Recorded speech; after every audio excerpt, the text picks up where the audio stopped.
من برای نوشتن مقدمه مقاله‌ام برمی‌دارم یکی در میارم و فیش نویسی می‌کنم. کاری نداره. خیلی راحت و آسون برای خلاصه کردن و دسته‌بندی مقالات از هوش مصنوعی دیپسیک استفاده می‌کنم. من یافته‌های تحقیقم برمی‌دارم یکی قشنگ خوشگل نموداراشو دستی می‌کشم خوشگل، بعد یکی هم تحلیل می‌کنم. کاری نداره. نمودارهای خودم رو با استفاده از دیاگرام می‌کشم و با استفاده از هوش مصنوعی کلود و جولیوس داده‌های تحقیقم رو خیلی سریع و آسون تحلیل می‌کنم. برای سرچ هم هیچ کاری نداره. میزنم تو گوگل مطلبا میام کپی می‌کنم میذارم تو مقاله. اینم کاریه.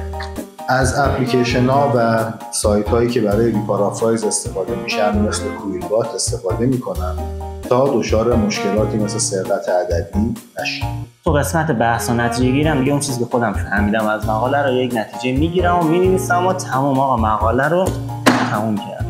توی تدوین بحث برای بهتر کردن دیدگاه‌هایی که میشه از اون بحث گرفت از هوش مصنوعی جمنای استفاده می‌کنم تا بحثمو بتونم تقویت کنم و مقایسه بهتر و دقیق‌تری با تحقیقات پیشینه داشته باشم.